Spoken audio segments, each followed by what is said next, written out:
வணக்கம். மாலை முரசு செய்திகளை விரிவாக பார்ப்பதற்கு முன் தலைப்புச் செய்திகளை பார்க்கலாம்.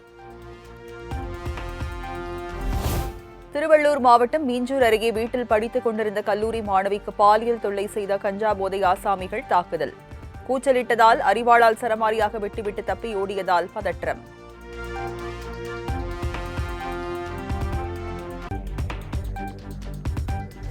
மீஞ்சூர் அருகே கல்லூரி மாணவி மீது கொலைவெறி தாக்குதல் நடத்திய கஞ்சா போதை ஆசாமிகளை கைது செய்ய வலியுறுத்தல்.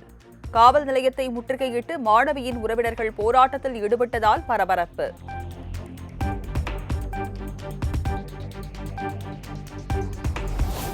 பொன்னேரியில் கல்லூரி மாணவியிடம் கஞ்சா போதை ஆசாமிகள் அத்துமீறலில் ஈடுபட்ட நிகழ்வு அதிர்ச்சி அளிக்கிறது. கொலைவெறி தாக்குதல் நடத்தியவர்கள் மீதும் கடும் நடவடிக்கை எடுக்க வேண்டும் என்றும் எதிர்க்கட்சித் தலைவர் எடப்பாடி பழனிசாமி வலியுறுத்தல்.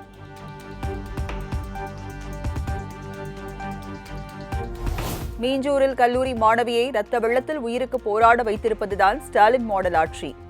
கஞ்சா போதை, பாலியல் வன்கொடுமை, கொலை முயற்சி இதுதான் திமுகவின் ஆட்சி காலம் என்றும் இபிஎஸ் கடும் கண்டனம்.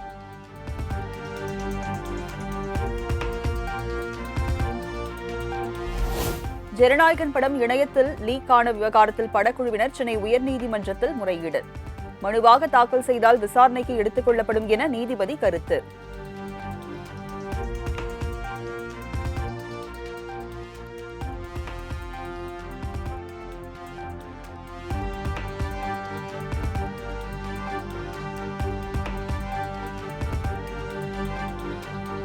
எம்பிக்கள் தொகுதிகளை 850ஆக உயர்த்த வகை செய்யும் 3 மசோதாக்கள் மீதான முன்மொழிவு நாடாளுமன்றத்தில் நாளை நடைபெறும் சிறப்பு அமர்வில் தாக்கல் செய்கிறது மத்திய அரசு.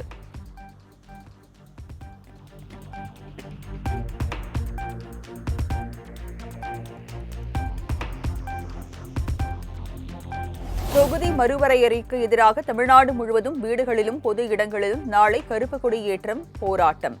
தமிழகத்தின் குரலை மதிக்கவில்லை எனில் அதற்கான விளைவுகளை சந்திக்க வேண்டியிருக்கும் என்றும் மத்திய அரசுக்கு முதலமைச்சர் மு.க.ஸ்டாலின் பகிரங்க எச்சரிக்கை.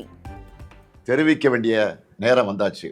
நாளைக்கு நாடாளுமன்றத்தில் அவங்க கொண்டு வர போற சட்ட திருத்தத்துக்கு எதிர்ப்பை காட்டுற மாதிரி தமிழ்நாட்டில் எல்லாரும் நம்ம வீட்டில் கருப்பு கொடியை ஏற்றுவோம். கருப்பு சட்டத்தை எதிர்த்து நம்ம எதிர்ப்பின் அடையாளமாக கருப்பு கொடியை ஏற்றுவோம். இந்தியாவை இருண்ட காலத்திற்கு அழைச்சிட்டு போற எதேச்சதிகார பாஜக அரசுக்கு எதிராக கருப்பு கொடி ஏற்றுவோம்.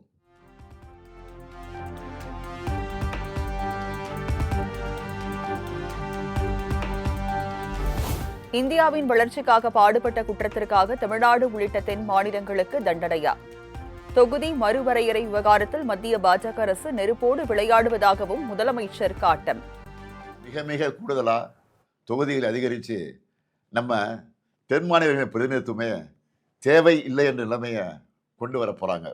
இதைத்தான் எங்களுக்கு கிடைக்கப்படும் மாபெரும் அநீதி என சொல்கிறோம்.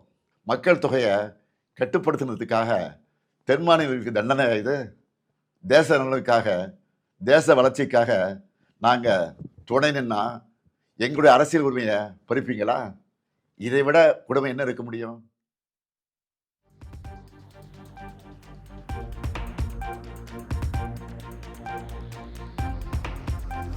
தொகுதி மறுவரையறையால் தமிழ்நாடு எதிர்கொள்ளும் பாதிப்புகள் குறித்து முதலமைச்சர் மு.க.ஸ்டாலின் தலைமையில் அவசர ஆலோசனை கூட்டம். காணொலியில் நடைபெற்ற ஆலோசனை கூட்டத்தில் திமுக நாடாளுமன்ற உறுப்பினர்கள் பங்கேற்பு.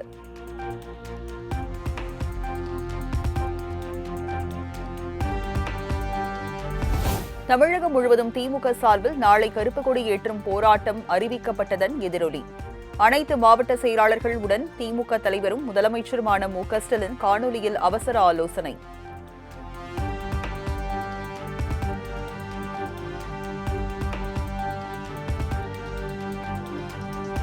நாடாளுமன்றத்தில் நாளை கொண்டுவரப்பட உள்ள தொகுதி மறுவரையறை குறித்த மசோதாவுக்கு எதிராக வாக்களிப்போம்.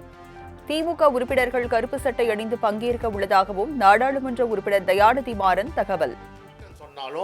அதை எதிர்த்து நாம் குரல் கொடுத்தாலும் எண்ணிக்கை வகையிலே தமிழ்நாடு பலவீனமாக நின்றுவிடும். தமிழ்நாட்டு மட்டும் இல்லை, தென்னக மாநிலங்கள் அத்துணையும் பலவீனம் அடைகின்றோம். இது குறிப்பாக அவர்கள் ஒரு வஞ்சக செயலை செய்கிறார்கள். இந்த வஞ்சகத்தை நாம் எதிர்த்து நம்ம தமிழக முதல்வர் திரு மு.க.ஸ்டாலின் அவர்கள் மட்டும் குரல் கொடுத்திருக்கிறார்கள். அவர் அனைத்து தேசிய தலைவர்கள் பேசி அனைவரும் இதுக்கு எதிர்த்து வாக்களிக்க வேண்டும் என்ற கோரிக்கையை வைத்திருக்கிறார்.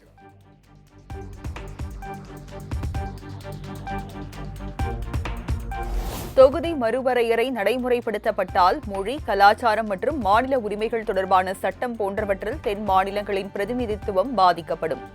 தொகுதி மறுவரையறை விவகாரத்தில் தற்போதைய நடைமுறையை தொடர வேண்டும் என தவிக தலைவர் விஜய் வலியுறுத்தல்.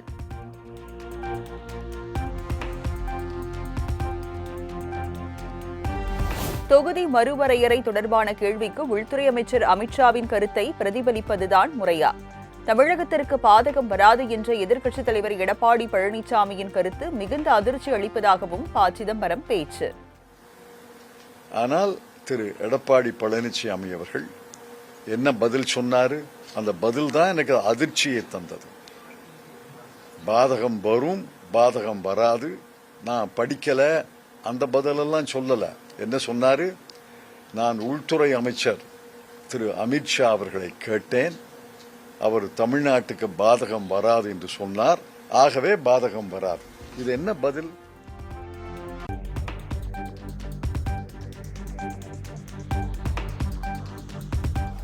தொகுதி மறுவரையறை என்பது தென் மாநிலங்களில் பாதிப்பை ஏற்படுத்தும். நாட்டின் பொருளாதாரத்திற்கு பெரும் பங்களிக்கும் தென் மாநிலங்களின் குரலை ஒடுக்கும் முயற்சி என்றும் தெலுங்கானா முதலமைச்சர் ரேவந்த் ரெட்டி காட்டம்.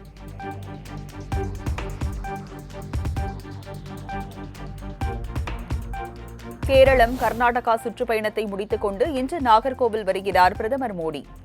தேசிய ஜனநாயக கட்சி கூட்டணி வேட்பாளர்களை ஆதரித்து ரோட் ஷோ செல்ல உள்ள நிலையில் ஏற்பாடுகள் தீவிரம்.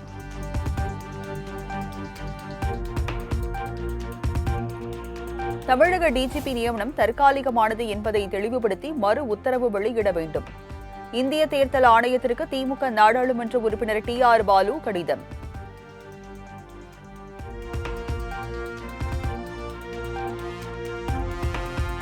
வாக்குப்பதிவு இயந்திரங்களில் வேட்பாளர்களின் பெயர்கள், சின்னங்கள் பொருத்தும் பணி நாளை தொடக்கம். வேட்பாளர்களின் பிரதிநிதிகள் முன்னிலையில் நடைபெறும் என தமிழ்நாடு தலைமை தேர்தல் அதிகாரி அர்ச்சனா பட்நாயக் அறிவிப்பு.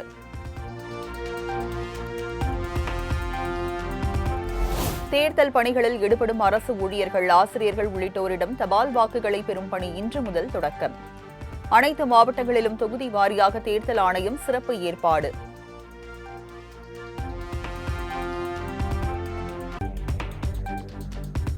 துணை முதலமைச்சர் உதயநிதி ஸ்டாலின் சொத்து விவரம் தொடர்பாக விசாரணை நடத்த உத்தரவிடக் கோரிய வழக்கு.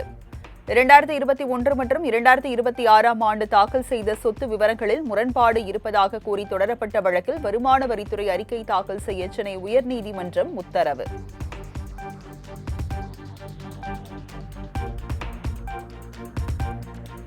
தருமபுரியில் இன்று மாலை நடைபெறும் பொதுக்கூட்டத்தில் திமுக மற்றும் கூட்டணி கட்சி வேட்பாளர்களை ஆதரித்து முதலமைச்சர் மு.க.ஸ்டாலின் பிரச்சாரம்.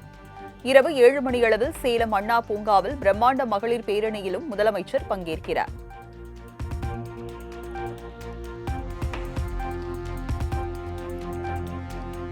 தொகுதி மறுவரையறை என்ற பெயரில் மக்களவை தொகுதிகளின் எண்ணிக்கையை குறைக்க முயற்சி நடைபெறுவதாக சீமான் குற்றச்சாட்டு. மத்திய அரசின் கூட்டாட்சி தத்துவத்தை குழி தோண்டி புதைக்க பாஜக அரசு முயற்சிப்பதாகவும் காட்டம்.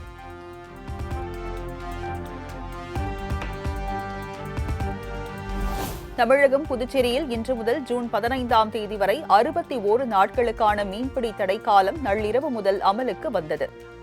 கட்டுமரம், நாட்டு படகுகளை தவிர மற்ற அனைத்து படகுகளும் மீன்பிடிக்க தடை விதிப்பு.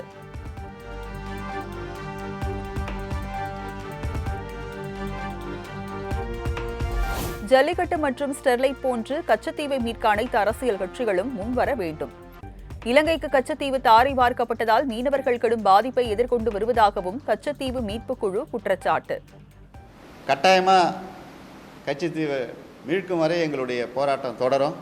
அதற்கெல்லாம் இந்திய ஒன்றியம் முழுவதும் உள்ள அனைத்து கட்சிகளும், தமிழ்நாட்டில் இருக்கக்கூடிய அனைத்து கட்சிகளும் இதற்கு ஆதரவு தரணும்.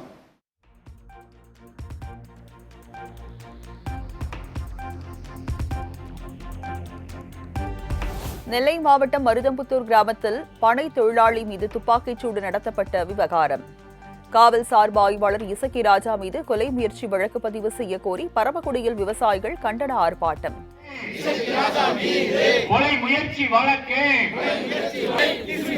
பண ஏறும் தொழிலாளியை கொலை முயற்சி வழக்கு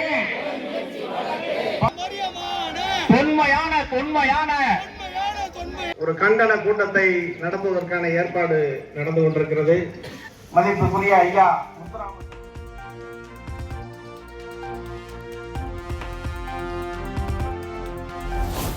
சென்னையில் ஆபரண தங்கத்தின் விலை சவரனுக்கு 800 ரூபாய் உயர்ந்து ஒரு சவரன் 1,14,560 ரூபாய்க்கு விற்பனை. வெள்ளி விலை கிலோவுக்கு 10,000 ரூபாய் உயர்ந்து 1 கிலோ 2,75,000 ரூபாய்க்கு விற்பனையாகிறது.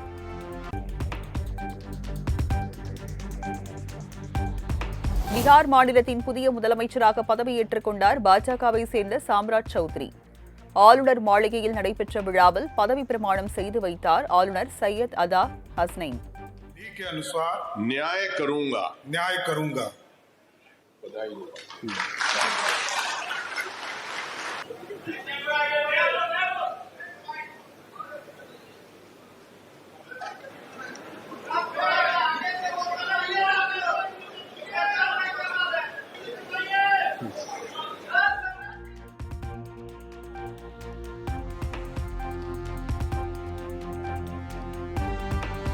சத்தீஸ்கர் மாநிலத்தில் வேதாந்தா மின் உற்பத்தி ஆலையில் பாய்லர் வெடித்து சிதறிய விபத்தில் தொழிலாளர்கள் 14 பேர் உயிரிழப்பு. பலியானோர் குடும்பத்தினருக்கு தலா 35 லட்சம் மற்றும் படுகாயமடைந்தவர்களுக்கு தலா 15 லட்சம் நிவாரணம் வழங்கப்படும் என அறிவிப்பு.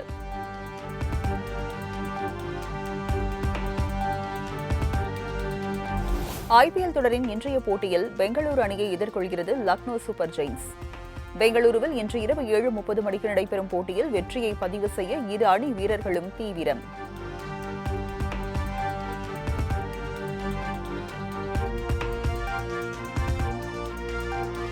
பிக் பாஸ் பிரபலம் ஜூலி உள்ளிட்ட 4 பேர் மீது மெரினா காவல் நிலையத்தில் வழக்கு பதிவு. மெரினா கடற்கரை காமராஜர் சாலையில் திமுகவுக்கு ஆதரவாக அனுமதியின்றி பரப்புரை செய்த புகாரில் நடவடிக்கை.